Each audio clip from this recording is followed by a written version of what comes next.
पौने 10 बजे के करीब इसी घर के सामने ये जो आईडी ब्लास्ट हुआ था, जिसमें 2 जानें चली गई और 6 के करीब जख्मी हो गए।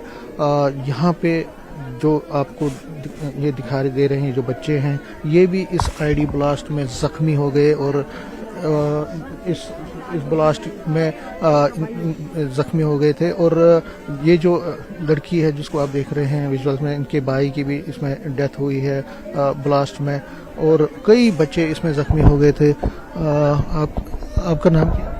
सेजल। आपके भाई की डेथ हुई उसमें? कजन ब्रदर तो रियल सिस्टर। जब अगर हम परसों की बात करें, जब ये अटैक हुआ था, तो आप कहाँ पे थे? मैं अपने घर पे थी ऊपर। आवाज सुनी थी आपने? हाँ, अचानक से फायरिंग स्टार्ट हुई थी। उसके बाद यहाँ आके इन्होंने घर में आके मारा, घर पे आके मारा मेरे भाई को। चाचू की आवाज आई, चाची रो रहे थे, वो बोलते मेरे बच्चों को कोई बचाओ। उसके बाद कोई पता नहीं, ब्लास्ट होते यहाँ फायरिंग हुई, उसके बाद वहाँ नीचे हुई, वहाँ 2 डेथें होगी। 2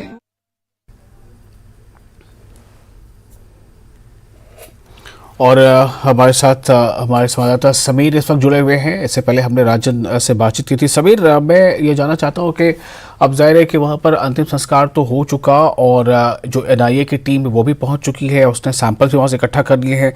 तो क्या उन घरों में जहाँ पर फायरिंग हुई है, अभी मुझे तो नहीं लगता कि वहाँ पर जो भी आसपास लोग होंगे उन्हें उन घरों में वापस जाने की अभी इजाज़त मिल पाएगी, चूँकि एनआईए के जाँच के अंदर में भी वो है। लेकिन पूरे गाँव में माहौल कैसा है समीर अब वहाँ पर?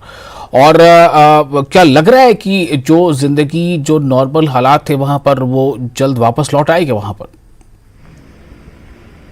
देखिए विशाल, इसमें 2 चीज़ें हैं। एक तो है कि नॉर्मल लाइफ का वापस आएगी, उसमें टाइम लगता है। ये एक बड़ा सानिया हुआ है, लोगों में दहशत है। मैं जिस तरह से आपको पहले भी कह रहा था, कल दिन भर हमने देखा लोगों ने दरवाजे बंद रखे थे। जो लोग एहतजाज कर रहे थे डांगरी चौक पे, वो लोग आए थे, लेकिन जो बाकी लोग थे वो घरों में ही बैठे थे। और दहशत का आलम है कि बच्चों को बाहर नहीं जाने दे रहे हैं, लोग अपना नॉर्मल का काम नहीं कर रहे हैं। उसकी वजह यह है कि जिस तरह से ये टारगेट किलिंग हुई है, उसके बाद लोगों को एक जो इनसिक्योर एटमॉस्फेयर है उसका एहसास हो रहा है। ये कह रहे हैं कि हम इस एटमॉस्फेयर में नहीं रह सकते। आज मैंने रविंदर रैना से बात की, उन्होंने भी ये माना कि वीडीसीज का गठन करना पड़ेगा। उन्होंने कहा कि पाकिस्तान और चाइना इसमें इन्वॉल्व है, वो तो अपनी जगह है, लेकिन जो बड़ी बात उन्होंने कहा कि हाँ, वीडीसीज में जो वेपन्स हैं जो इनसे वापस लिए गए थे उनको वापस दिया जाएगा। दूसरा, जो यहाँ पे लोग जिनसे मैंने बात की, उन्होंने कहा कि प्राइवेट तौर पे भी हमें लाइसेंस लेने की इजाजत दी जानी चाहिए, हमें अथॉरिटी दी जानी चाहिए कि हम लाइसेंस ये एडमिनिस्ट्रेशन या वेपन्स लें।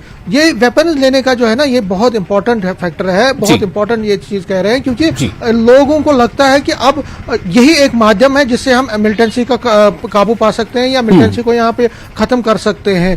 लोगों को ये लग रहा है कि ठीक है, आज एलजी ने बात मानी, उन्होंने नौकरी दी, उन्होंने बाकी चीज, और एलजी ने ये भी कहा कि वीडीसी को दोबारा बहाली होगी, लेकिन हम चाहते हैं कि जल्द से जल्द ये चीज हो, इसमें डिले नहीं होना चाहिए। तो कुल एटमॉस्फेयर की अगर हम बात करें, जो एनवायरमेंट यहाँ पे एटमॉस्फेयर है, उसको नॉर्मल होने में अभी टाइम लगेगा, लेकिन उससे पहले लोग ये चाहते हैं कि बहुत सारे ऐसे मेजर्स लेने पड़ेंगे जिससे कि जो कॉन्फिडेंस है, जो शैटर्ड हुआ है, उसको दोबारा रेस्टोर किया जाए, उसकी दोबारा बहाली हो। और लोग ये भी कहते हैं कि जो चैलेंज है पाकिस्तान की तरफ से वो बहुत बड़ा है, टारगेट किलिंग का सिलसिला वो बहुत चल रहा है, इसलिए अब जाके गवर्नमेंट, सिक्योरिटी फोर्सेज और लोगों को भी इसमें इन्वॉल्व होना पड़ेगा, तब ये मिलिटेंसी यहाँ से खत्म हो सकती है। तो समीर, इस बात की कितनी गुंजाइश लग रही है कि वीडीसी फिर से बहाल की जाए? और क्या आपको ऐसा लग रहा है, कुछ इशारा मिला है जब एलजी मनोज सिन्हा ने वहां लोगों से मिले, उनसे बातचीत की, तो क्या ऐसा कुछ लग रहा है कि वीडीसी के बारे में फैसला लिया जा सकता है जल्द ही? जी, मुझे लगता है कि जो कल से हमने जो गैदर किया है, जो चीजें इनपुट्स मिले हैं, उसके हिसाब से लगता है कि जो एडमिनिस्ट्रेशन है वो बहुत सीरियस है और बहुत ही संजीदा है इस मामले में कि वीडीसी की दोबारा से बहाली हो। क्योंकि देखिए, यही एकमात्र मेथड है जिससे कि आप मिलिटेंसी का, टेररिज्म का फाइट कर सकते हैं। सिक्योरिटी फोर्सेस अपना काम कर रहे हैं, लेकिन ये नहीं है, ये पॉसिबल नहीं है कि हर जगह सिक्योरिटी फोर्सेस रहेंगे। तो इस सूरत में जो अगर आपके पास डिफेंस करने के लिए वेपन में होंगे तो लोग जो हैं आम जो ग्रामीण तबकों के लोग हैं, जो गांव में बसने वाले लोग हैं, उनको अपनी सिक्योरिटी, अपनी सेफ्टी सुनिश्चित करने में मदद मिलेगी और इससे उनको भी फायदा होगा। सिक्योरिटी फोर्सेस को जो एंटी मिलिटेंसी ऑपरेशंस में लगे हुए हैं उनको भी ये नहीं प्रॉब्लम होगी कि वो घर घर जाके लोगों को सिक्योरिटी प्रोवाइड करे, क्योंकि लोगों के पास अगर वेपन होंगे तो वो अपने आप की खुद सिक्योरिटी कर सकते हैं, अपने आप की खुद डिफेंस कर सकते हैं। तो जो बोझ है वो हल्का होता है सिक्योरिटी अपैरेटस पे। और दूसरा,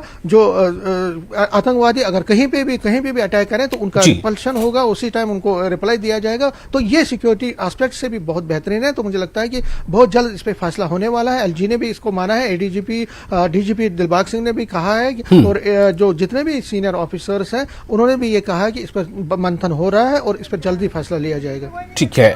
और राजन हमारे साथ जुड़े हुए हैं। राजन, मैं आपसे ये जानना चाहूंगा हमारे दर्शकों के लिए कि एक सवाल लोगों के जहन में बार बार उठ रहा होगा कि जिन लोगों को गोलियां लगी थी या जो आईईडी ब्लास्ट में अगले दिन सुबह जख्मी हुए थे, उनमें से कितने लोग अभी ऐसे हैं जो जख्मी हालत में हैं, कितने लोग सीरियस हैं या वो उनकी हालत अभी काबू में है, और कहाँ किन किन अस्पताल में उनका इलाज चल रहा है, क्या स्थिति है उनके, कुछ बता पाएंगे?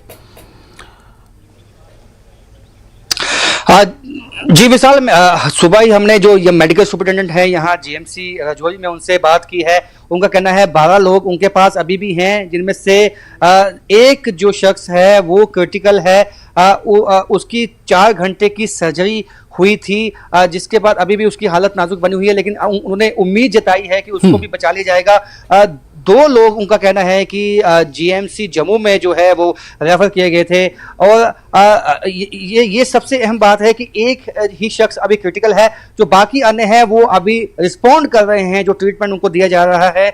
विशाल, ऐसे में मेरे साथ अब्दुल गनी कोहली हैं, जो बीजेपी के नेता भी हैं और फॉर्मर मिनिस्टर भी हैं। कोहली साहब, ये यहाँ लोगों की एक मांग है कि जो विलेज डिफेंस कमेटी थी, जिसमें बहुत ही अहम रोल अदा किया, क्योंकि आप भी पुंछ इलाके से बिलोंग करते हैं, तो कितना अहम रोल था उसका और अब कितना लाजमी है कि उनको वापस वो जो इख्तियार हैं वो दिए जाए?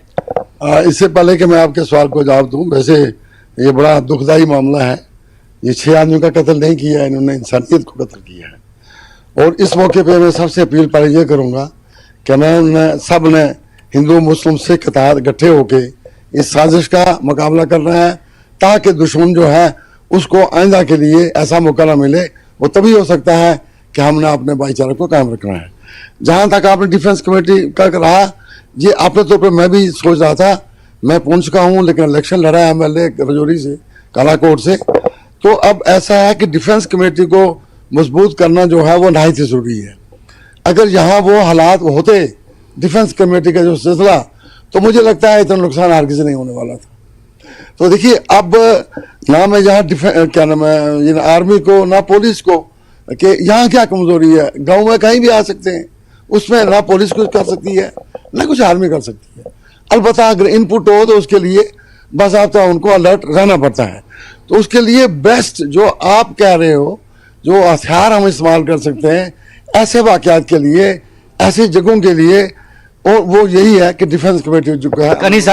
गनी साहब, लेकिन कहीं ना कहीं जब आइडेंटिटी पूछ के आपको टारगेट किया जाता है, सिलेक्टिव किलिंग की जाती है, जम्मू सूबे में अब की जाती है, ठीक है, कश्मीर सूबे में कई ऐसे केसेस सामने आए, ये कितना संजीदा मामला है? ये संजीदा की क्या जी, इससे दुख भरा मामला, इससे परेशानी का मामला जो ज्यादा है ना, मैं क्या कहूँ, मेरे पास अल्फाज ही नहीं है कंडम करने के लिए जिस ढंग से ये वाकया हुआ है।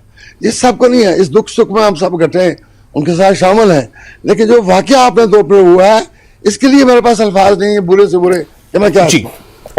डिफरेंसेस पैदा करने की कोशिश की गई 2 कम्युनिटी के अंदर, और जिस तरह से अटैक किया गया, देखिए, अगर करने वाले एलिमेंट हर जगह होते हैं, हर कम्युनिटी में होते हैं, तभी तो मैं कहता हूं, मैं अपील करता हूं सब भाइयों को कि इस मौके पर हमने इकट्ठे होकर रहना है, बिल्कुल इकट्ठा होकर रहना है, और जो डिवीजन पैदा हो इसकी जो कोशिश दूसरी ताकतों की है उससे करारा जवाब देना है। राजन, बहुत शुक्रिया आपका। अब फिलहाल वक्त हमारे पास नहीं बचा है और अपने दर्शकों से हम इजाजत लेंगे। इस बुलेटिन में फिलहाल इतना ही। आप बने रहे न्यूज़ 18 जम्मू कश्मीर, लद्दाख, हिमाचल के साथ।